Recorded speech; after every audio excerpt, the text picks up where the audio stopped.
नमस्कार, आप देख रहे हैं मौसम तक चैनल। मैं हूं देवेंद्र त्रिपाठी। 12 मार्च को पूरे भारत में मौसम का मिजाज कैसा रहेगा, आइए जानते हैं नेशनल वेदर बुलेटिन में। इस समय उत्तर भारत की तरफ एक WD जरूर बना हुआ है, लेकिन ये साइक्लोनिक सर्कुलेशन के रूप में है और बहुत कम प्रभाव इसका देखने को मिल रहा है। साउथ वेस्ट राजस्थान के ऊपर भी एक सर्कुलेशन नजर आ रहा है, लेकिन ये हवाओं में है और ये बहुत ज़्यादा इम्पैक्टफुल नहीं है, जिससे मॉइस्चर ये अरब सागर से नहीं खींच पा रहा है। इसके अलावा एक साइक्लोनिक सर्कुलेशन काफ़ी प्रॉम्प्ट है, काफ़ी प्रभावी है, जो कि भूमध्य रेखा के पास और adjoining southern Bay of Bengal के ऊपर बना हुआ है और इसी के चलते साउथ पेनिनसुलर रीजन के ऊपर कुछ इलाकों में हवाओं का प्रभाव बढ़ा है। बादलों का भी प्रभाव यहाँ पर अधिक देखने को मिल रहा है।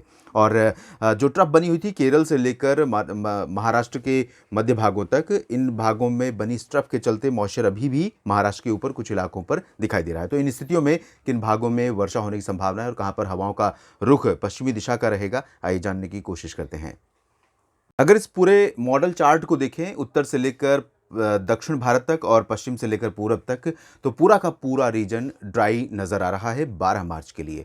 प्री मॉनसून सीजन में आप जानते हैं कि टेम्परेचर ग्रेजुअली इंक्रीज होने लगता है, बावजूद इसके कि हवाओं का रुख उत्तर पश्चिमी बना रहे। तो इस समय हवाओं का रुख उत्तरी इलाकों में, खासतौर पर पंजाब, हरियाणा और दिल्ली, राजस्थान तथा उत्तर प्रदेश के तमाम मैदानी इलाकों में, प्लेन्स ही रीजन है उत्तर प्रदेश का, तो पूरब से लेकर पश्चिम तक और साथ ही हरियाणा, पंजाब, दिल्ली और राजस्थान के सभी क्षेत्रों में पश्चिमी और उत्तर पश्चिमी दिशा की हवाएं चल रही हैं। इन हवाओं के प्रभाव से अधिकांश इलाकों पर बिलो नॉर्मल टेम्परेचर है, मिनिमम्स, लेकिन बहुत ज़्यादा अंतर नहीं है। ज़्यादा से ज़्यादा आधा डिग्री या 1 डिग्री सेल्सियस बिलो नॉर्मल है। और ज़्यादातर शहरों में इंक्लूडिंग दिल्ली अधिकतम तापमान 30 और 32 डिग्री सेल्सियस के बीच पहुंचने लगा है, जबकि न्यूनतम तापमान इस समय ज़्यादातर जगहों पर 15-16 डिग्री सेल्सियस के आसपास रिकॉर्ड किया जा रहा है, चाहे जयपुर, अजमेर और हम बात करें भरतपुर गंगानगर हनुमानगढ़ की, या फिर करनाल, सोनीपत, रोहतक, पानीपत की, और इसी तरह से पंजाब में थोड़ा सा 1 डिग्री का फर्क हो सकता है बाकी प्लेन्स के मुकाबले, लेकिन इन भागों में ज़्यादा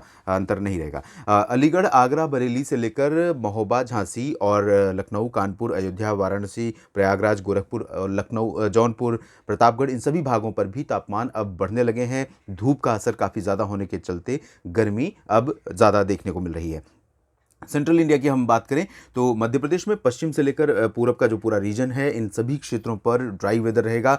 उत्तरी दिशा की हवाओं का असर यहाँ पर रीवा, सागर, सतना, पन्ना, खजुराहो और टीकमगढ़, गुना, ग्वालियर, दतिया, भिंड, मुरैना तक रहेगा। साथ ही साथ उज्जैन और भोपाल तथा उमरिया, जबलपुर, मांडला, बालाघाट तक रहेगा। एक्सट्रीम जो दक्षिणी हिस्सा है, बैतूल, छिंदवाड़ा और खरगोन का, इन भागों में फिलहाल बंगाल की खाड़ी की तरफ से हवाएं चलेंगी, तो इन पर ज़्यादा असर तापमान में नहीं पड़ेगा। हालांकि इन हवाओं का असर भी बहुत ज़्यादा नहीं रहेगा कि तापमान काफ़ी गिर जाए, मौसम काफ़ी ठंडा हो जाए, ऐसी स्थितियां नहीं है। अब वो ठंडक नहीं रही उत्तरी दिशा की आने वाली हवाओं में, तो ज़्यादा परिवर्तन नहीं होगा। लेकिन डेफिनेटली जहां पर उत्तरी दिशा की हवाएं चलेंगी पहाड़ों वाली, वहां पर अपेक्षाकृत मौसम थोड़ा सा प्लेजेंटली कूल रहेगा, और जहां पर बंगाल की खाड़ी या अरेबियन सी की तरफ से हवाएं आएंगी जिनमें मॉइस्चर रहेगा, तो वहां पर कंपेरेटिवली वार्मर और ह्यूमिड फील हो सकता है, लेकिन बहुत ज़्यादा अभी फर्क नहीं रहेगा। गुजरात के क्षेत्रों में अधिकांश जगहों पर, उत्तरी इलाकों में अगर हम साबरकांठा, मेहसाना, पाटन, बनासकांठा को छोड़ दें और कच्छ रीजन को छोड़ दें, तो बाकी जगहों पर दक्षिणी और दक्षिण पूर्वी हवाएं चल रही हैं।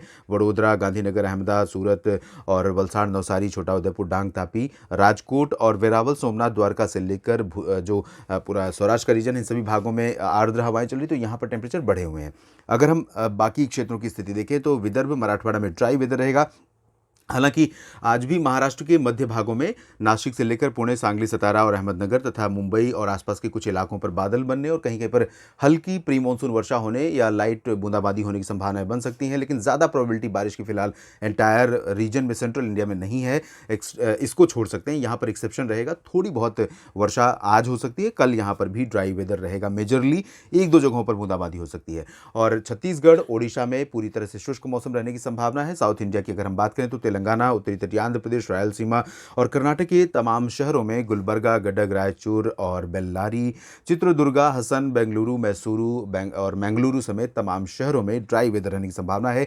गोवा में भी फिलहाल शुष्क मौसम रहेगा, यहाँ पर बादल आज थोड़े बहुत दिख सकते हैं, कल यहाँ पर पूरी तरह से आसमान साफ और मौसम शुष्क रहेगा। साउथ पेनिनसुलर रीजन में रायलसीमा और दक्षिणी तटीय आंध्र प्रदेश तथा ये जो तमिलनाडु का पूर्वी तटवर्ती रीजन है, इन भागों पर बादल रहेंगे। सर्कुलेशन के चलते हवाओं का प्रभाव रहेगा रहेगा पश्चिमी दिशा की, पूर्वी दिशा की, और इन हवाओं के चलते, बादलों के चलते थोड़ी बहुत बारिश की संभावनाएं कोस्टल पार्ट्स में कहीं कहीं पर बन सकती हैं, लेकिन इसकी भी जो प्रोबेबिलिटी है वो बहुत कम है। केरल में ड्राई वेदर रहेगा, लक्षद्वीप में भी ड्राई वेदर एक्सपेक्टेड है। अंडमान व निकोबार द्वीप समूह से ये सिस्टम अब दूर जा रहा है।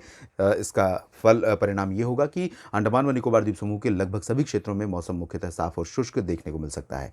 इस बुलेटिन में फिलहाल इतना ही। अब लगातार बने रहिएगा मौसम तक चैनल के साथ। मौसम के बारे में मैं आपको अपडेट करता रहूंगा। धन्यवाद।